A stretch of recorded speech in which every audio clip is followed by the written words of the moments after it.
திகட சக்கர செம்புக அமைந்துள்ளான் சகட சக்கர தாமரை நாயகன் அகட சக்கர விண்மணி யாவுரை விகட சக்கரன் மெய்ப்பதம் போற்றுவோமே.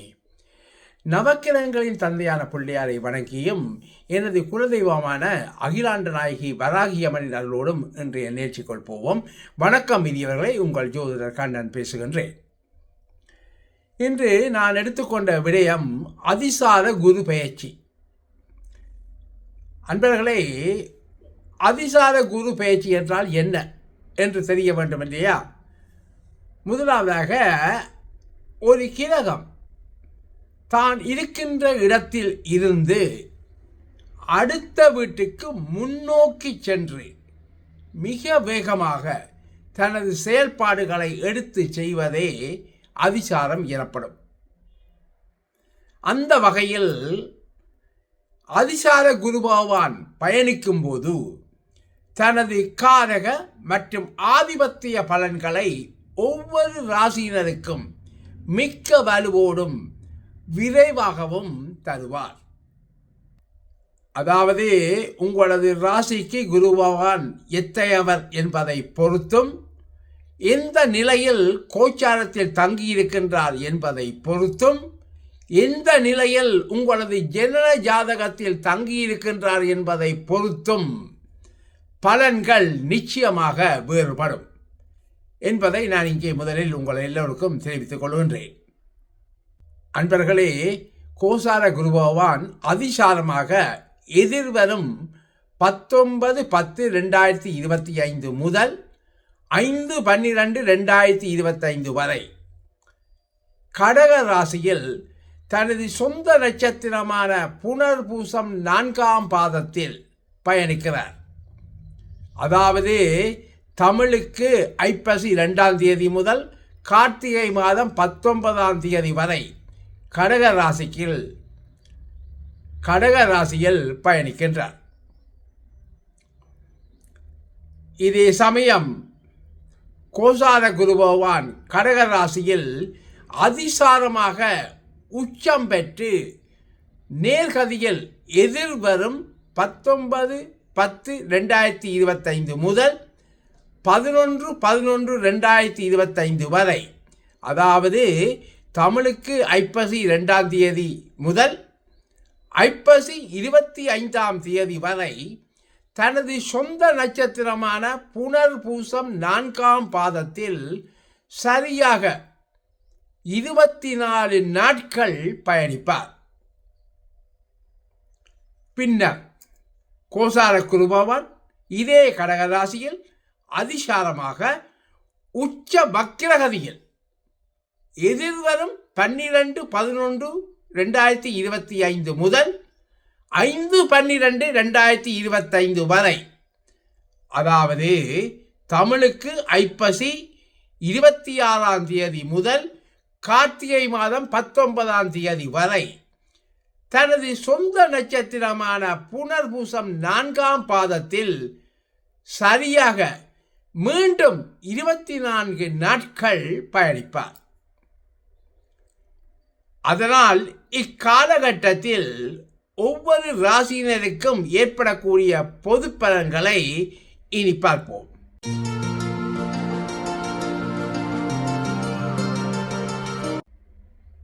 மேஷராசி அன்பர்களே, உங்கள் மேஷராசிக்கு 9ஆம் இடமான பாக்கியஸ்தானத்திற்கும் 12ஆம் இடமான விரயஸ்தானத்திற்கும் அதிபதியாகவும் மற்றும் ஜோகாரகனாகவும் வருகின்ற குரு பகவான் உங்களது மேஷராசிக்கு 4வது வீடான சுகஸ்தானத்தில் உச்சம் பெற்று நேர்கதியில் பயணிக்கிறார்.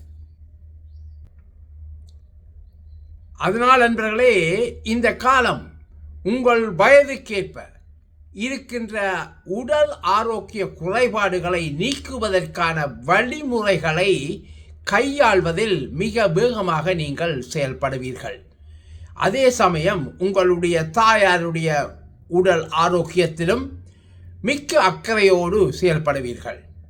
முக்கியமாக இவற்றுக்கான மருத்துவ செலவுகளை தவிர்க்கவே முடியாது. மேலும் வீடு வாகன சொத்து வகையில் அவற்றை நீங்கள் புதிதாக வாங்குவதன் மூலமோ அல்லது இருக்கின்ற வீட்டை அல்லது பழைய வீட்டை மெயின்டெனன்ஸ் செய்வதன் மூலமோ உங்களுக்கான சுப விரய செலவுகள் அதிகரிக்க வாய்ப்புகள் இருக்கின்றது. மாணவர்களை பொறுத்தவரையில் உயர்கல்விக்காக வெளிநாடு செல்லும் முயற்சியில் இருப்போருக்கு அதற்கான வாய்ப்புகள் இப்போது கைகூடி வரும். மட்டுமல்ல, வெளிநாட்டு பயணத்திற்கான சுப செலவுகளும் காத்திருக்கின்றது. அதே சமயம் நண்பர்களே, உங்கள் சுய ஜாதகத்தில் 4ஆம் இடம் 12ஆம் இடம் சம்பந்தப்பட்ட திசா புத்திகள் நடப்பில் இருப்பின் உறுதியாக நீங்கள் உயர்கல்விக்கான உங்களது வெளிநாட்டு முயற்சிகள் கைகூடும் எனலாம். அடுத்து, வேலை தொழிலில் இருப்பவர்களை பொறுத்தவரையில் வேலையில் நல்ல புதிய மாற்றங்கள் ஏற்பட வாய்ப்பிருக்கின்றது. மட்டுமல்ல, ஒரு சிலருக்கு பணியிட மாற்றங்களும் அதற்கான பயண செலவுகளும் உண்டாகும். ஒரு சிலருக்கு பதவி உயர்வுடன் சம்பள உயர்வும் புகழும் கிடைக்க வாய்ப்பிருக்கிறது. அன்பர்களே, மீண்டும் உங்களது சுய ஜாதகத்தில் 3ஆம் இடம் 9ஆம் இடம் சம்பந்தப்பட்ட திசாபுத்தி நடப்பில் இருப்பின் வேலை சம்பந்தமான மாற்றங்கள் உறுதியாக நடைபெறும். அதே சமயம் வேலைக்காக காத்திருப்போருக்கு வேலை வாய்ப்புகளும் கிட்டும். உங்கள் சுய ஜாதகத்தில் 6ஆம் இடம் 10ஆம் இடம் சம்பந்தப்பட்ட திசாபுத்தி நடப்பில் இருப்பின் உறுதியாக இது சாத்தியமாகும்.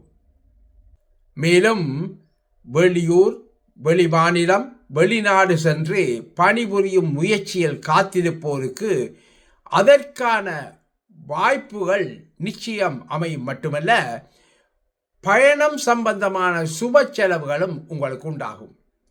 அதாவது உங்களது சுய ஜாதகத்தில் 12ஆம் இடம் சம்பந்தப்பட்ட திசாபுத்தி நடப்பில் இருப்பின் உறுதியாக உங்களது வெளிநாட்டு முயற்சிகள் கைகூடும். ஏற்கனவே வெளிநாட்டில் தங்கி வேலை செய்வோர், அந்நாட்டு விசா, பிஆர் போன்ற விஷயங்களுக்காக காத்திருப்பின் அவைகள் கிடைக்கவும் வாய்ப்புகள் இருக்கின்றன. மேலும் சொந்தமாக தொழில் செய்பவர்களை பொறுத்தவரையில் தத்தமது தொழிலை விரிவுபடுத்துவதற்கான முயற்சிகள் எடுப்பதன் மூலம் சுப செலவுகளை எதிர்கொள்ள நேரிடலாம். அத்துடன் ஏற்றுமதி இறக்குமதி தொழில் செய்வோருக்கு இது நல்ல காலமாக அமைகின்றது. மொத்தத்தில் மேஷ ராசியினர் 7.5 சனியினுடைய ஆதிக்கத்தில் இருந்தாலும் கூட இந்த காலத்தில் குருவின் 9ஆம் பார்வை கோசார சனி பகவான் மீது பதிவதனால் சுபத்துவ நிலையை அடைகின்ற தொழில்காரனாகிய சனி பகவானால் வேலை தொழில் செய்வோருக்கு நல்ல மேன்மையான பலன்கள் நிச்சயம் உண்டாகும் என்பதில் எந்த விதமான மாற்று கருத்தும் கிடையாது. மேலும் உங்களது பொருளாதாரமும் நல்ல வளர்ச்சி காணும். அதே சமயம் திருமண வயதில் உள்ள ஆண் பெண்களது திருமண முயற்சிகள் கைகூடும். மட்டுமல்ல, அதற்கான ஏற்பாடுகள் சீக்கிரமாகவே நடக்கும். அதாவது மிக வேகமாகவே நடைபெறும். அதே நேரம் உங்களது சுய ஜாதகத்தில் 2ஆம் இடம் 7ஆம் இடம் சம்பந்தப்பட்ட திசாபுத்திகள் நடப்பில் இருப்பின் உறுதியாக உங்களது திருமண முயற்சிகள் கைகூடும். இதேவேளை திருமண தம்பதியினரது தாம்பத்திய உறவு வலுப்பெறும். மட்டுமல்ல, குழந்தை பேருக்காக காத்திருப்பவர்களுக்கு குழந்தை பாக்கியம் உண்டாவதற்கும் அவை சம்பந்தமான மருத்துவ செலவுகள் உண்டாவதற்குமான சுப செலவுகள் ஏற்படும். உங்களது சுய ஜாதகத்தில் 5ஆம் இடம் 11ஆம் இடம் சம்பந்தப்பட்ட திசாபுத்திகள் நடப்பில் இருப்பின் உறுதியாக குழந்தை பேருக்கான உங்களது முயற்சிகள் கைகூடும். அன்பர்களே, முக்கியமாக உங்களது சுய ஜாதகத்தில் குரு பகவான் கடக ராசியில் உச்சம் பெற்று தங்கி நேர்கதியில் பயணிக்கும் போது அந்த ஜனனகால குருவான் மீது இந்த கோசார குருவானும் நேர்கதியில் சென்று பயணிக்கும் இந்த நேரத்தில் சகலவிதமான சுப காரியங்களும் இடம்பெறும். முக்கியமாக கோச்சார குரு பகவான் கடகராசியில் உச்ச வக்ரகதியில் பயணிக்கும் போது உங்களது ஜனனகால ஜாதகத்தில் குரு பகவான் இதே கடகராசியில் வக்ரகதியில் இருப்பின் அல்லது சூரியன் சந்திரன் தவிர்ந்த ஏனைய பிற கிரகங்களில் ஏதாவது ஒரு கிரகமாவது வக்ரகதியில் இதே கடகராசியில் இருப்பின் உங்களுக்கான நற்பலன்களின் அளவு கூடுதலாகவும் மிக்க வேகமாகவும் கிடைக்கும். சரிநேர்களே, மேஷ ராசிக்கான அதிசார குரு பயிற்சியின் பொது பலன்கள் கேட்டீர்கள். மீண்டும் சந்திக்கும் வரை அன்பு வணக்கம் கூறி விடைபெறுவது நியூசிலாந்திலிருந்து உங்கள் ஆஸ்ட்ரோ கண்ணன். வணக்கம் நேர்களே.